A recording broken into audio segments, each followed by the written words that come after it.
Mixu atau Misue adalah minuman kekinian yang ramai diperbincangkan.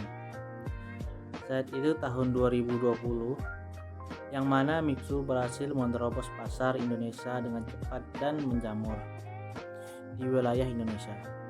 Fenomena Mixu ini menjadi fenomena yang menarik dalam dunia marketing, di mana perusahaan ini berhasil menerapkan konsep-konsep marketing strategik dengan tepat sehingga perkembangan bisnis yang aktif mampu mendirikan banyak gerai toko dalam waktu yang cukup singkat. Saking cepatnya perkembangan bisnis Mixu sampai logo Mixu yang berbentuk boneka salju Snow King dijuluki dengan sebutan malaikat pencatat ruko kosong. Kenapa bisa dijuluki begitu? Dan apa sebenarnya strategi yang dipakai Mixu ini? Dan bagaimana masa depan Mixu ini nanti? Mau tahu jawabannya? Mari kita cari tahu. Sebelum kita cari tahu jawaban dari pertanyaan kita tadi, kita harus paham dulu nih konsep analisis SWOT. Sejarah mengenai asal-usul analisis SWOT yang diberikan oleh Akbar Hambrai, salah satu pendiri dari apa yang kita ketahui hari ini sebagai analisis SWOT. Penelitian ini didanai oleh Fortune 500 untuk mengetahui apa yang bisa dilakukan tentang kegagalan ini. Semua ini dimulai dengan adanya tren perencanaan perusahaan pada tahun 1960. Setiap perusahaan yang masuk di Fortune 500 memiliki coverage manager atau setara dan asosiasi perencanaan perusahaan jangka panjang yang merebak di Amerika Serikat dan Inggris. Pada semua perusahaan tersebut berkembang pandang bahwa perencanaan perusahaan dalam bentuk perencanaan jangka panjang tidak efektif. Kenyataannya adalah meskipun para perencanaan jangka panjang perusahaan sudah yakin, tetap ada mata rantai yang hilang, yakni bagaimana mendapatkan tim manajemen yang setuju dan berkomitmen untuk melaksanakan program-program aksi yang telah disusun. Untuk mengatasi kesenjangan itu, mulai tahun 1960, Robert F. Stewart memimpin sebuah tim penelitian yang dilakukan dari tahun 1960 sampai 1969. 1.100 perusahaan dan organisasi diwawancarai dan kuesioner dengan 250 butir dirancang dan diisi oleh lebih dari 5.000 eksekutif yang telah responden. Diperoleh analisis SWOT atau Satisfactory Opportunity Fall dan Tests. Ketika hal ini disampaikan kepada Urit dan Orr pada tahun 1964 pada seminar di perencanaan jangka panjang di Dolder Grand di Zurich, Swiss, mereka mengubah fault ke weakness dan menyebutkan analisis SWOT. Proses ini telah digunakan dengan sukses sejak itu. Pada tahun 2004, sistem ini telah sepenuhnya berkembang dan terbukti untuk mengatasi masalah masa ini, yakni menetapkan dan menyetujui sasaran tahun yang realistis. Analisis SWOT telah menjadi senjata dalam menghadapi persaingan global, baik domestik atau internasional. Selain itu, analisis SWOT dapat digunakan untuk mengambil keputusan atau strategi suatu bisnis atau organisasi. Menurut Rangkuti tahun 2018, SWOT adalah singkatan dari lingkungan internal atau strength dan weakness serta lingkungan eksternal yaitu opportunities dan threats. Yang diketahui dunia bisnis, analisis SWOT membandingkan antara faktor eksternal peluang atau opportunity dan ancaman threats dengan faktor eksternal kekuatan strength dan kelemahan yaitu weakness. Nantinya kita akan membahas Mixui ini sesuai konsep SWOT ya. Perlu kalian ketahui nih, kisah berdirinya Mixu punya latar belakang yang unik loh. Kisah ini bermula dari Zhang Hongqiao, yang mana dia adalah seorang mahasiswa di Universitas Keuangan dan Ekonomi di Provinsi Henan, China. Dia bekerja paruh waktu di sebuah kios minuman dingin. Setelah beberapa lama bekerja di sana sambil merampungkan studinya, Zhang Hongqiao mulai merintis bisnisnya sendiri dengan modal 4.000 yuan atau setara dengan 8 juta rupiah yang ia pinjam dari neneknya. Akhirnya Hongqiao berhasil mendirikan kios es serut pertamanya pada tahun 1997 dengan nama Mixu Ice Cream and Tea. Dengan keterbatasan modal yang ada, Hongqiao bahkan merakit sendiri nih mesin es serutnya. Karena hal itu juga varian menu yang ditawarkan tokonya masih minim nih. Tokonya baru hanya menjual jenis es serut, ice cream, dan smoothies. Lalu kemudiannya baru dia menambahkan varian teh susu mutiara dalam tokonya. Usahanya ini tidak berjalan mulus. Hongqiao menemui banyak kendala hingga ia memutuskan untuk menutup toko pertamanya ini. Bagusnya, Hongqiao ada seorang yang pantang menyerah. Ia berhasil mendirikan toko keduanya di bulan Juni tahun 1999 dengan nama Mixue Bincheng atau MXBC, yang berarti istana es krim yang dibangun dari salju yang lembut. Hongqiao terus bekerja keras dan mengembangkan tokonya tersebut. Hingga pada 2006, bisnisnya sudah mulai stabil dan tidak tergantung pada musim. Tibalah momen di mana digelarnya Olimpiade Beijing yang membludakkan fenomena es krim asal Jepang yang bentuknya kerucut seperti obor. Saking populernya es krim ini menyebabkan naiknya harga es krim 5-10 kali lipat. Disitulah Hongqiao peka terhadap isu strategis yang ada. Ia melihat adanya peluang bisnis, yaitu dengan membuat es krim yang harganya lebih murah, dan ternyata dia berhasil. Hongqiao berhasil nih membuat es krimnya dan menjualnya dengan harga 2 yuan atau setara dengan 4.000 rupiah. Padahal saat itu pesaing bisa membandrol harga dengan 10 yuan atau setara dengan 20.000 rupiah. Perbedaan harga inilah yang membuat produknya banyak digandrungi oleh masyarakat. Ditambah bisnisnya yang sudah tersebar luas, karena setahun sebelumnya dia sudah banyak membuka cabang di China sebanyak 180 unit gerai toko Mixu. Nah, pada tahun 2008, Mixue Bincheng resmi menjadi sebuah perusahaan. Mixu Bincheng akhirnya menjadi merek bubble tunggal terlaris dengan pendapatan 65 miliar yuan atau setara dengan 13 triliun rupiah. Pendapatan ini terus melonjak hingga 20 miliar yuan atau setara dengan 40 triliun rupiah di per tahun 2021 kemarin. Prestasi ini didapat karena Hongqiao melakukan perluasan gila-gilaan ke berbagai negara di Asia Tenggara. Contohnya seperti Vietnam, Malaysia, Singapura, bahkan sampai ke Indonesia.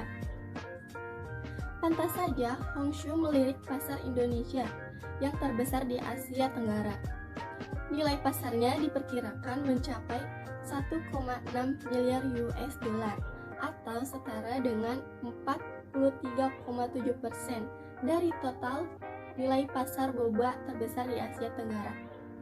Laporan Momentum Works menyebutkan sampai tahun 2021, Mixu sudah mempunyai sekitar 21.582 gerai waralaba yang tersebar di mana-mana. Dengan jumlah gerai itu mengalahkan Burger King atau Domino's Pizza. Sebenarnya apa sih yang membuat perkembangan bisnis minuman ini tumbuh begitu cepat? Jawabannya yaitu ada pada strategi pemasaran mereka. Sebelum itu, mari kita ketahui dulu beberapa aspek pentingnya, yaitu Strength, kekuatan. Berikut adalah poin-poin yang menjadi kekuatan dari Mixu. Harga murah dan terjangkau menjadi kekuatan utama bisnis Mixu, yang mana untuk produk es krim dibanderol dengan harga Rp8.000 sampai termahal Rp16.000. Untuk produk milk tea dibanderol dengan harga Rp10.000 sampai Rp22.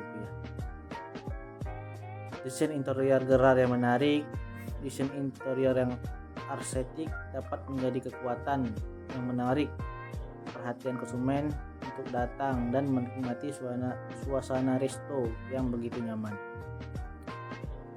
Kualitas produk yang baik, tidak mengecewakan dan worth it. Peralatan produksi murah dan tepat. Mixu memiliki banyak fasilitas manufaktur, di antaranya pusat penelitian dan pengembangan produk internal, pusat distribusi yang dapat memenuhi kebutuhan semua toko, pengiriman gratis, dan lain-lain.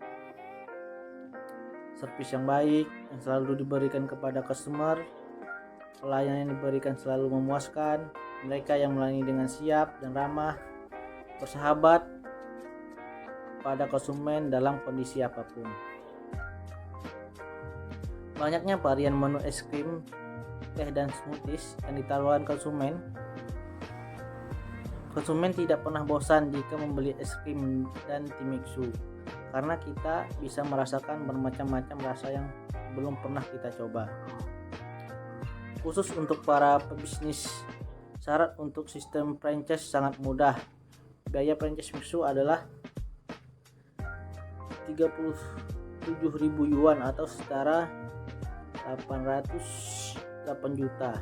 Sudah include keseluruhan investasi dari awal pembangunan gerai. Juga disediakan pinjaman uang untuk membuka gerai. Kemudian selanjutnya ada weakness atau kelemahan. Ada beberapa poin dari kelemahan Mixue. Yang pertama ada produk yang ditawarkan bergantung pada musim.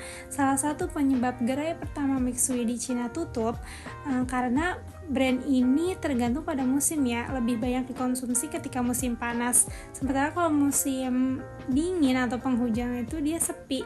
Namun saat ini seiring perubahan iklim, es krim ini dapat dikonsumsi dalam musim apapun. Kemudian yang kedua, produk yang ditawarkan bukan produk pokok. Tidak semua orang ingin memulai harinya dengan es krim, bahkan jarang. Kadang pun pembeli atau kita sendiri beli es krim itu seminggu sekali atau sebulan sekali. Kemudian yang ketiga ada gerainya yang terlalu kecil. Ukuran ini cenderung mengingat pembeli minuman ini sangat sering kali padat sehingga kurang nyaman bagi pembeli untuk mengantri. Yang terakhir ada cita rasa tiap gerai berbeda. Hal ini kerap terjadi karena berpotensi resep yang sudah terkontaminasi atau tidak original kembali. Selanjutnya ada opportunity atau peluang. Adapun poin-poin yang menjadi peluang dari Mixu yaitu yang pertama ada pangsa pasar yang luas. Khususnya di Indonesia menargetkan pasar kalangan menengah ke bawah yang jarang dilirik pembisnis dengan membandrol harga murah. Yang kedua, gaya hidup masyarakat yang modern. Fear of missing out dijadikan peluang untuk menjadikan strategi pemasaran Mixu. Yang ketiga, menetapkan sistem menguntungkan. Franchise Mixu juga mudah untuk dibuka di Indonesia karena dapat menyesuaikan segmen pasar Indonesia. Yang keempat, mampu mengkolaborasi dengan berbagai pihak. Yang kelima, mudah untuk membuka cabang baru. Adapun threat atau ancaman. Poin-poin yang menjadi ancaman dari Mixu yaitu potensi stagnasi yang akan dialami Mixu. Akan ada titik di mana nanti tren minuman Mixu akan surut. Yang kedua, hadirnya para pesaing yang sejenis atau bahkan meniru Mixu. Yang ketiga, naiknya harga bahan baku. Yang keempat, pesaing internal antara gerai Mixu dengan gerai Mixu yang lainnya. Baik, setelah kita menganalisis komponen-komponen internal dan eksternal dalam perusahaan Mixue dengan metode SWOT, sekarang kita bisa menganalisis strategi yang tepat dan sesuai terhadap perusahaan menggunakan matriks perpaduan dari SWOT tersebut, mengambil strategi kekuatan terhadap peluang yang ada, yang mana untuk melihat peluang yang mana pangsa pasarnya kita ini luas, kita bisa meningkatkan loyalitas kepada konsumen melalui berbagai aspek, misalnya dari segi harga, lalu segi desain gerai yang menarik, kualitas produk yang baik dan dipertahankan, dan peralatan dan bahan baku produksi yang murah karena mereka punya sendiri. Lalu untuk strategi kelemahan terhadap uang atau weakness terhadap opportunity yang bisa kita gunakan yaitu strategi pemasaran dengan fenomena fear of missing out atau FOMO. Biasanya kalangan anak muda nih seperti ini, yang mana pola gaya hidup masyarakat sekarang tuh udah modern ya, udah banyak sosial media gitu. Jadi Mixu menggunakan para influencer atau selebgram atau beberapa orang influencer lainnya untuk bisa mempromosikan Mixu dan menggunakan tren-tren yang ada di masyarakat agar masyarakat tidak merasa ketinggalan tren. Lalu strategi yang bisa digunakan lainnya adalah meningkatkan promosi melalui event tertentu, karena kita tahu kekurangan atau kelemahan Mixu, produk yang mereka jual itu bukan makanan pokok. Es krim itu nggak bisa dikonsumsi setiap hari atau setiap saat gitu ya. Jadi perusahaan bisa meningkatkan promosi melalui event-event tertentu, melihat di mana pangsa pasar yang luas, dan perusahaan bisa berkolaborasi dengan pihak lain atau pihak ketiga, atau juga bisa membuka cabang baru. Lalu berikutnya yaitu kepemilikan dan kerjasama dengan rantai pasok bahan baku dan logistik, yang mana untuk mengatasi naiknya harga bahan baku, Mixu memiliki atau membangun pusat rantai pasok bahan baku dan logistiknya sendiri gitu ya. Lanjut lagi ke strategi weakness terhadap trade, yaitu dengan melakukan pengecipan bahan baku agar menghasilkan cita rasa yang sama. Kesimpulan dari video ini yaitu bisa kita lihat bahwa es krim cepat saji ini sangat diperlukan oleh masyarakat sekitar untuk memenuhi kebutuhan mereka. Karena kebanyakan masyarakat menginginkan es krim yang tidak susah dikonsumsi dan mudah dicari. Tak hanya itu, kami juga menghimbau informasi bahwa dalam setiap perusahaan harus memiliki strategi pemasaran yang bagus, sehingga produk yang diproduksi oleh perusahaan dapat diminati oleh masyarakat sekitar, dan perusahaan juga harus membangun citra merek yang baik serta positif akan ingat oleh masyarakat, sehingga konsumen mau mengkonsumsi produk dari perusahaan itu sendiri. Ada pula saran yang bisa diberikan, electronic word of mouth sangat berpengaruh bagi minat beli produk Mixu es krim NT. Jadi, kedai Mixu es krim NT harus dapat memperluas informasi positif mengenai produk mereka, agar konsumen bisa merekomendasikan Mixu kepada konsumen lainnya dan melakukan repurchase produk Mixu es krim NT. Perusahaan harus memperhatikan dengan benar nih image apa yang tercipta di masyarakat mengenai produk Mixu ice cream NT. Untuk sekarang image perusahaan yang tercipta sudah cukup baik dan diharapkan bisa dipertahankan bahkan ditingkatkan, semisal dengan melatih karyawan dengan baik agar dapat meningkatkan pelayanan terhadap customer sehingga menciptakan kepuasan terhadap konsumen dan mampu meningkatkan citra dari merek Mixu tersebut.